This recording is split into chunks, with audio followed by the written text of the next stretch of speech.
What's up, everybody? It's Man of Low Moral Fiber here. My name's Luke, and in this video I'm going to be continuing my Overpowered Level 8 Sniper Zer0 playthrough.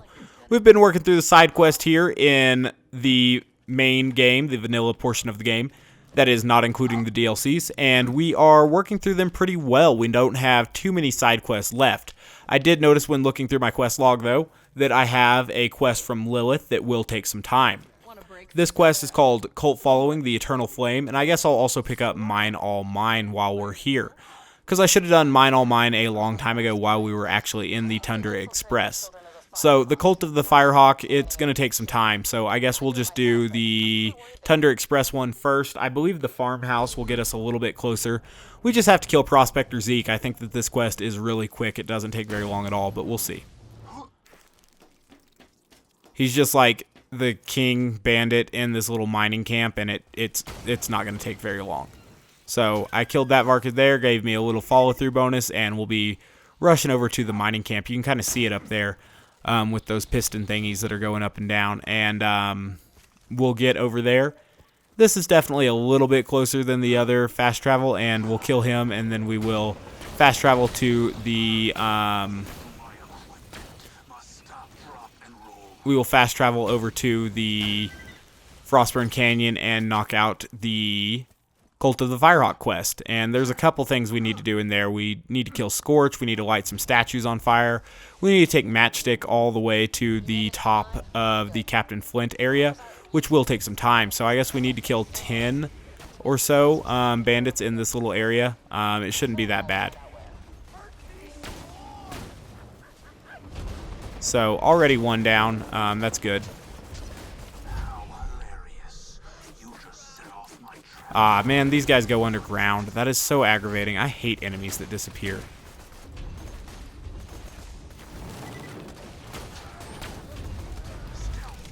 Alright, so we'll just begin killing these guys. Haven't been doing a good job of it so far, but 2 down, probably, 8 or a little bit more to go.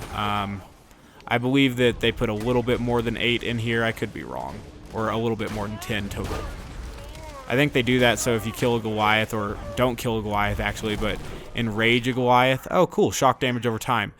Basically, anytime you can work shock damage over time into a area, you've done well, because shock damage over time is one of the greatest parts about this game. So our shock damage over time guy, he's over here. We should probably kill him last just for the kicks and giggles of it, but I'm going to kill him first. I love it. He gets 1 bullet on you, and it immediately takes you to, like, 1% health. It's sweet game design, and it's something that they should have really expanded upon. I find it a little bit weird and kind of disappointing that every enemy doesn't have a Shock Lyuda, because that would be the best case scenario as far as masterful game design goes. Those that don't have a Shock Lyuda should at least have Vladof Shock blasters to kind of make up for it. Nice. I love how this guy not only has this, but he disappears. And that is just such great game design. I love it. Alright, so that guy's dead. We don't have to kill the rest of them. We just have to get up here. Alright, so let's jump up here and go kill Prospector Zeke. I don't know if these things can kill you. I assume they can. Avoid them if you can. And then we'll be going up here and killing Prospector Zeke. Now, I have like 44 rounds of ammunition and also a fair amount of grenades. Not many, but enough to get us by, hopefully. Okay, so there's not much cover up here. We'll be very careful up here. Prospector Zeke may spawn with a tough weapon. Who knows?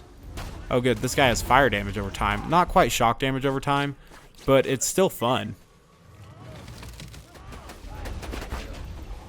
Okay, so a guy spawned right here. We'll get ready to kill him. And then I think Zeke will spawn. Oh, one more rat thing to kill. Okay, cool.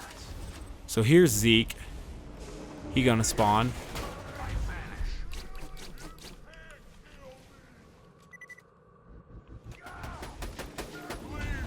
Alright, so we'll pick that up.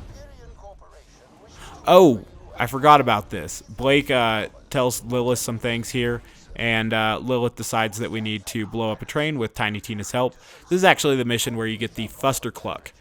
So this quest takes just a little bit longer than I thought it did, because it's actually 2 quests. The way Blake talks down to these people here is actually kind of funny. They made a deal with Hyperion? Hey, don't feel bad about wiping these idiots out. I guarantee you Hyperion would have done the same after the mine run. Go check with Tina. She's got a job for you. Alright, so let's head into Tiny Tina's garage here, and we'll pick up some dynamite. So clearing out the train camp, it shouldn't be that bad, but we'll see what happens. Theoretically, if we get a bunch of damage over time enemies or Blaster Goliaths, it could be very dangerous, but it shouldn't be. We'll see, though. Those miners you fought earlier were paid cash in exchange for... Alright, so we just have to kind of sneak up there, dislodge the gate, get the...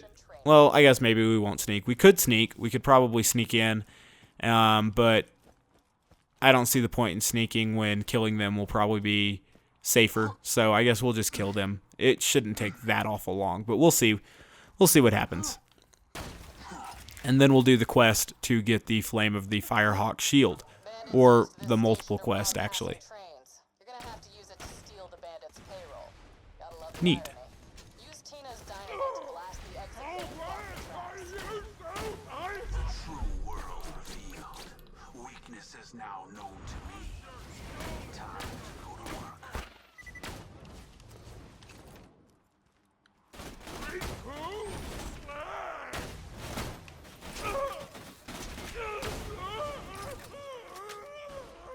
Alright, so our area to put the dynamite stuff is very close. We'll see. We're almost there.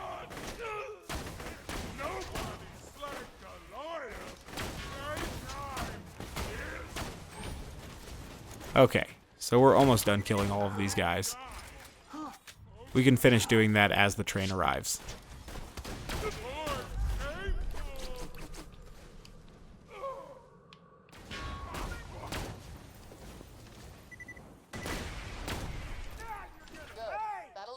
Nowhere to go.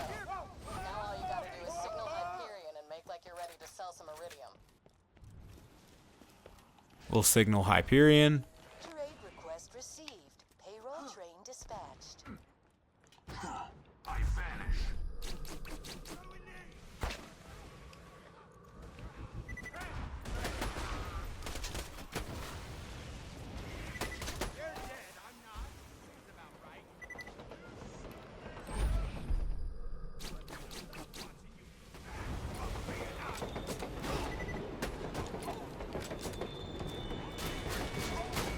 Great job. The train is trapped. Exposing cash vaults. Please load iridium shipment onto the train. Better idea. Put the rest of Tina's explosives on those. Now, in the past, I have actually stood right here and got killed by that, so watch out for that, because these will explode.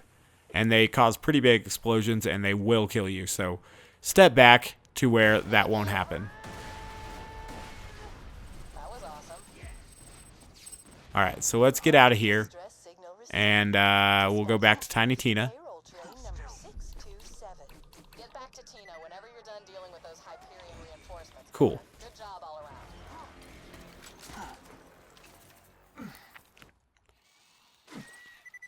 Alright, so once we get back to Tiny Tina, we'll save quit, and then we'll go do the Incinerator Clayton stuff. It shouldn't take that long to do. I know that some of it's like pretty quick. Killing Scorch shouldn't take that long. Matchstick actually does take a long time, and then the Enkindling, the final part, it doesn't take forever, but it does take a little bit of time, so it's not that bad. We'll just turn this into Tiny Tina. Got stuck on that lantern there. But we'll turn this into Tiny Tina, get the Fuster Cluck. There's another picture of Roland. It's kind of been a Roland-centric episode. No, not really. There's only been that one picture of Roland. I was also going to do the Bearer of Bad News quest at the end of this, so that will make it a Roland-centric episode.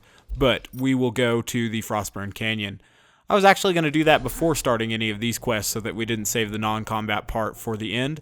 but I forgot, so whatever. We're going to get some ammo and grenades real quick, and then we'll head over and start this whole Cult of the Firehawk thing.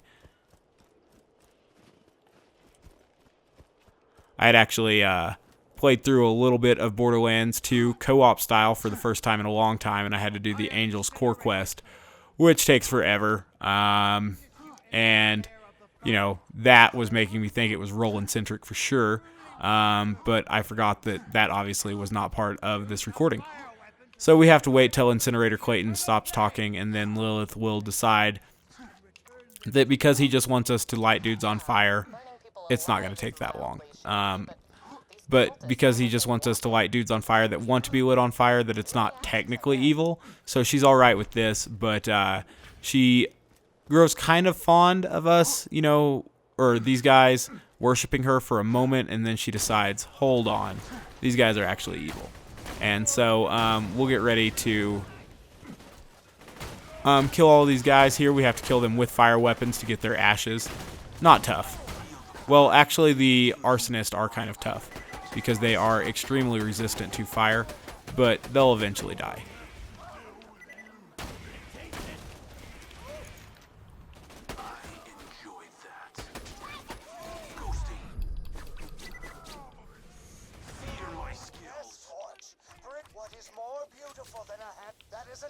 Alright, so we'll turn this in. So I guess that's 3 quests completed so far in this episode. That's not bad. They've all been relatively short quests so far. Alright, so now we need to defeat Scorch. We'll head that way. The matchstick part is the longest part of this, by far. The enkindling, it takes a little bit of time, but the matchstick part just involves a lot of walking. So, Who cares if they worship somebody else? Look, just play along. Clayton needs to trust you completely.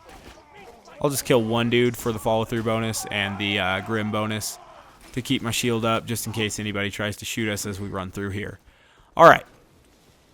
Now, Scorch isn't as bad in this area as he is in Digistruct Peak, primarily because there aren't 2 of him, and also because there aren't any surveyors that could possibly spawn to heal him up. So that actually works out in our favor. The Frostburn Canyon Scorch is actually fairly mundane and benign.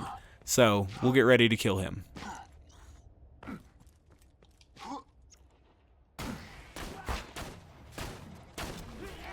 Alright, so kunai on him, probably a good idea. And then we will try to hit a critical hit or 2. Excellent, so he dead. And now we can go turn this in.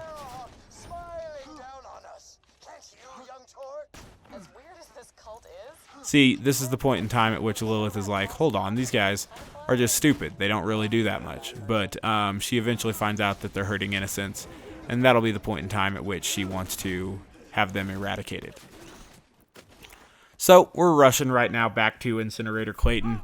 Probably could have save quit and got there a little bit quicker, but 6 one, half a dozen the other in this case. Doesn't really matter.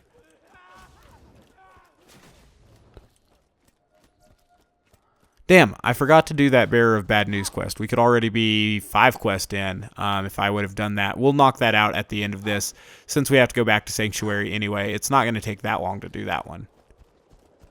Okay, so we will talk to this dude. Now we need to take Matchstick. He's just a little midget who holds some wood. He wants to be lit on fire in the southern shelf. Luckily, we don't technically have to kill a single enemy on our way up there, but I'll kill Boom Boom for fun, and I might kill Captain Flint as well. So, other than that, though, we should be able to skip over most of the non-boss bandits and stuff. So, we'll head that way now. Probably prudent to just stock up on ammo before we go. We weren't low, but, you know, we do have to kill Boom Boom, so it takes a moment to do that. Well, when I say have to, I'm going to. We don't have to. There's actually no requirement for that because the little gate that you have to blow up with the Big Bertha is already gone because obviously we've already completed that particular story mission. So we don't have to do this, but and we don't have to kill these guys either, but I just figured I'd kill them. All right, obviously we were in the Southern Shelf not too long ago, and I guess we're back. So we've been here quite a few in this total playthrough, I guess you would say. Same with the Tundra Express. I had to go back to that map even though I'd already been there once to do some side quest. I had forgotten to do that Mine All Mine side quest during the time where I was actually in the Tundra Express. Being that we're about to fight Boom Boom, I am going to throw on a Corrosive Bone of the Ancients and a Corrosive Pimpernel. I'll also throw on the Corrosive Lyuda just in case we need it. So, obviously this Big Bertha cannon is extremely dangerous and you're going to want to watch out for that. I like to get to a spot where it can't actually shoot me. Yeah, like right here-ish is a good spot for that. Because you can get critical hits on him, and he can't actually kill you. So, I'll kill this little guy real quick. So, he functions kind of like a little boomstick midget, where he knocks himself over after he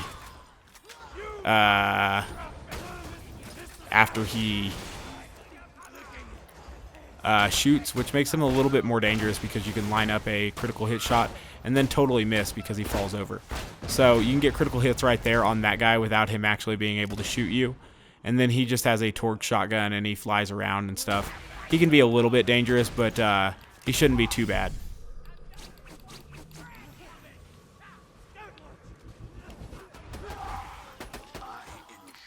Those lunatics are infinitely spawning until you kill him. So, we've killed him. It didn't look like either of them dropped a bonus package for us. Not a big deal. Okay, so we will rush forward now and get up to the Captain Flint area as quickly as we can. I want that, and I also want that, and I'll put that on for the time being. If we have to kill Captain Flint, I'll throw on the Shock Bone of the Ancients. Now, we're trying to get up to this little head of this dragon here. It will take just a moment to do that, but luckily we don't have to kill technically any enemies on the way up there. We may kill a couple for survivability purposes, but it's truly not necessary to kill any.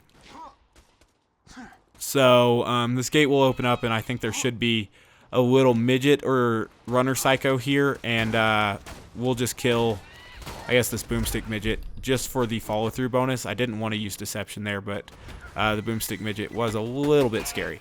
Okay, so now we have a follow-through bonus, and we also have shock damage over time, which is really nice. That's something that you don't get all the time, but it is always a nice bonus to have.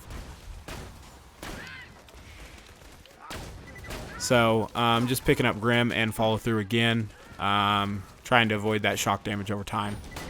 Okay. So, these guys, we're past them now. Shock damage over time is always fun. Okay. So, this little area, technically you should have to kill some enemies in it to get by. But we don't have to because we can just jump on this little trash can here and get to this roof, and then we can jump over this. Otherwise, you would have to kill a few dudes in order to get past that. It causes a badass to kick down the door of that shipping container, and then you have to fight him or sneak around him, whatever. But you don't have to do that if you just jump on the roof there.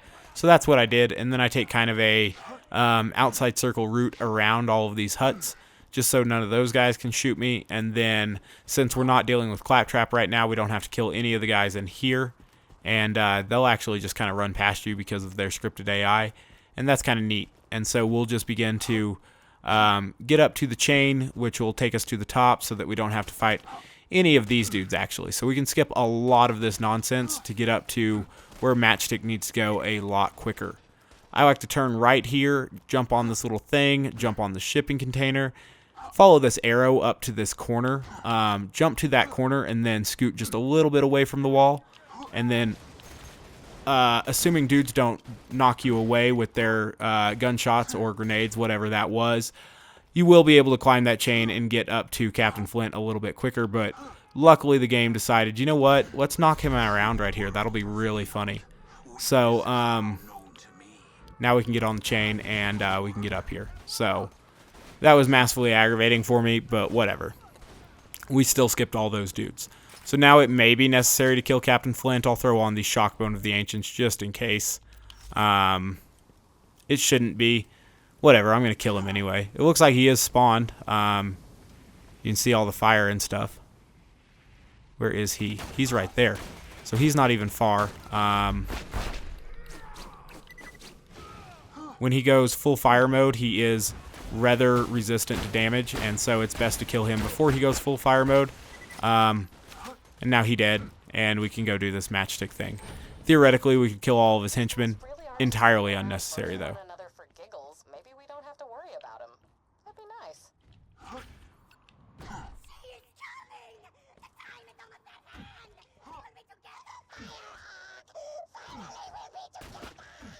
Get to the incinerator console and give him what he wants, I guess.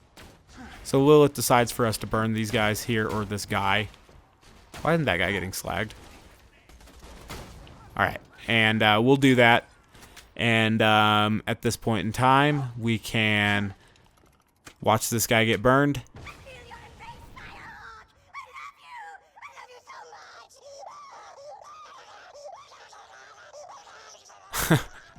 And then he eventually burns up. I'm actually going to jump down here just because I think it's funny, and then we'll save quit and get out of here. I think it is nice that they let you jump down here in case you wanted to. Alright, so let's save quit, and we'll go do the enkindling. And then after that, we will do that Bearer of Bad News quest, and I think that will make 7 total quests for the episode, which isn't bad at all. So, Frostburn Canyon we go, and yeah, we're going to do this, and then that will be the end of that. Should definitely buy ammo, though. No sense in not buying ammo. Alright, so Cult following, lighting the match we've done. We need to light on fire this statue, another statue, and one more. So, I think this is kind of weird. Incinerator Clayton's right here, right? So he's standing right here. We'll light, see how he's still standing right there? We'll light that one on fire. See how he's still right here? There's one more way down there. Alright, you see how he's right here? Watch this. The preparations are complete. Return to me and let the human sacrifice commence. And he's gone. Okay, that sounds pretty evil. See, isn't that weird? Head to this enkindling. You guys think that's weird? If things get creepy, I'll make an appearance. Be careful. Alright, whatever.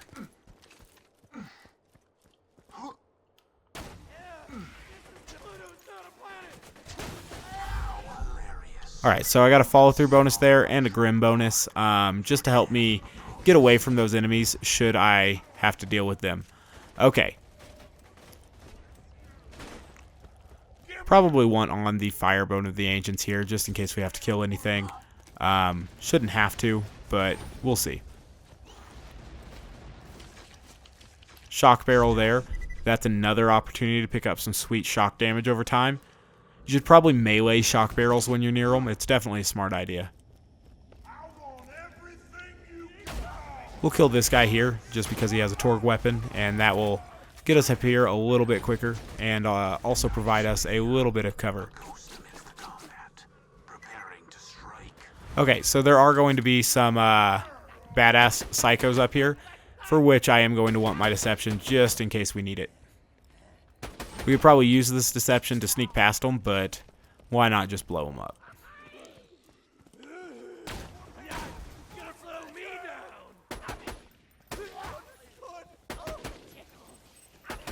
So there'll be one more that comes down here. We'll kill him as well, same way we did the first one. Alright. So, now we will kill some spider ants, and then we'll clear out the area in which we kill Incinerator Clayton. It shouldn't take that awful long. And then we'll kill Incinerator Clayton. I think they also spawn like an ambush of enemies there as well. Then we'll save quit, fast travel to Sanctuary, do the Remembering Roland quest, and then that will be it.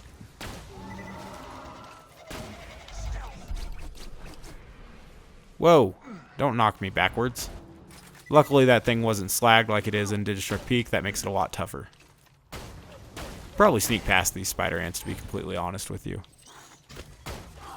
Whatever, they're dead. So, there are a lot of barrels up here. Watch out for the barrels.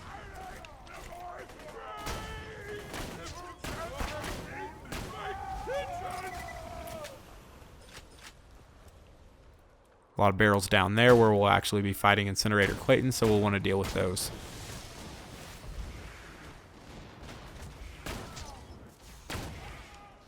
Okay, so we will just kill all the guys that are going to spawn, because it makes sense to clear out the mini-boss area before you fight the mini-boss, in my opinion.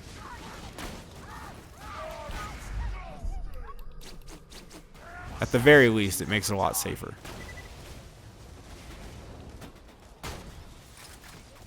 Kill a couple of these barrels real quick. There's a Goliath up here. And we'll kill him. Okay, so what all do we still have?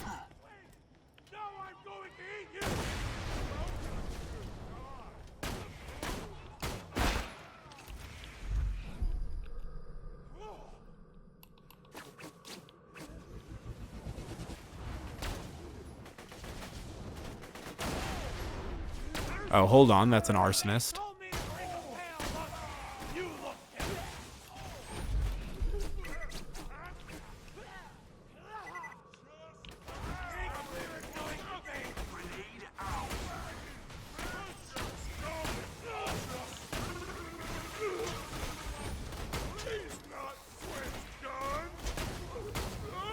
Alright, so what is still down there other than Incinerator Clayton, who we can see?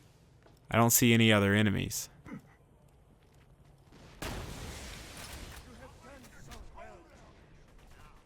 Never mind, there are a couple. I probably shouldn't have been standing so close to that. And awesome, the terrain there got me stuck. I could have died right there. That would have been massively aggravating, but turns out we're okay.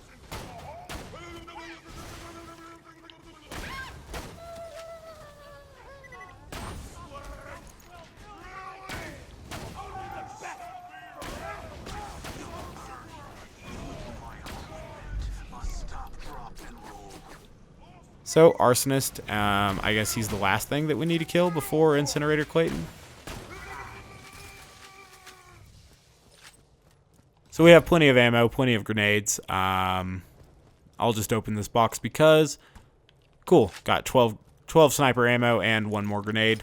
We're fine. We don't need to open any more boxes or anything like that. We'll pull that and we'll wait for all this to happen. Not what I needed at all. Okay. Fools taken from sanctuary are ignorant of the Firehawk's majesty. Their lives. I knew I didn't need to open another box, but whatever. I'm coming in. So here comes Lilith. I guess I should attach my Shock Bone of the Ancients and Shock Lyuda for this. Your goddess has She has her cool Firehawk wings on. very disappointed. Vault Hunter, I'll get these civilians back to sanctuary. In the meantime, smite these bitches. So we'll slag this guy. Get him nice and kunai'd up. And try to hit him in some critical hits. I guess that's that. Now we also need to kill Cultist. So far it's just running dudes. One big, one little. And we'll kill these guys.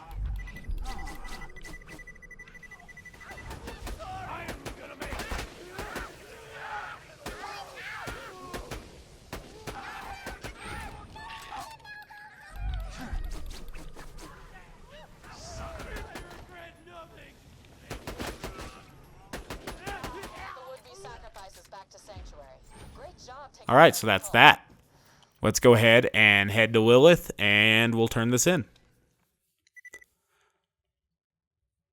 I guess there's a fast travel not too far from there. No, there's not. There might be, actually. I don't remember. I don't think there is. So we'll turn this in. We'll also pick up the Bearer of Bad News quest just to make it an even 7 quest, or an odd 7 quest, I guess you would say, for this episode. And that's not too bad. So we'll head in here. And then we'll take a look at our quest log before we go, after we get Roland Scorpio. So we got the Flame of the Firehawk there. We can do one of those quests in the next episode. So Bearer of Bad News. We need to talk to Zed, Marcus, Moxie, Scooter. This one doesn't take very long at all. Talking to 4 people shouldn't take any time. So we'll head into Zed's.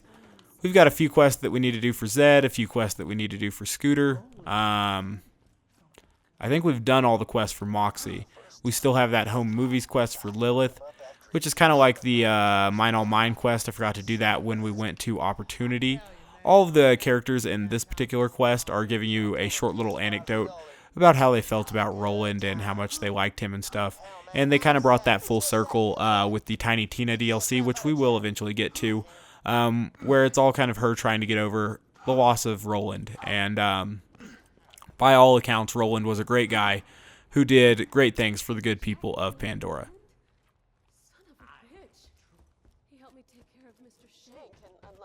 I like how some of these characters reference events of Borderlands 1 in their little anecdotes here. Obviously, Scooter brings up one of the first things you did, which was jump Pisswash Goalie. Moxie brings up killing Mr. Shank. We also have to talk to Tannis and Brick. And then that will be it for this episode. So as always, guys, I do thank you very much for watching. If you haven't yet subscribed, please do so. I'd appreciate that. I'm thinking about doing some more elementary videos here in the near future for the people who have recently picked up the re-release of Borderlands 2. I was going to go over just my gear recommendations for Zero and such, and where to get them. Since, you know, a lot of you probably know that, but there are going to be some people that are just coming to the game and stuff. And I would like to explain all of that to them if they haven't yet seen it somewhere. So, Roland's Armory right now has some class mods for us. Nothing too important, but we do get his Scorpio, which I think is a pretty swell gun. It's not incredibly powerful, but it is kind of nice. So we'll take that. Alright, so let's take a quick look at our quest log.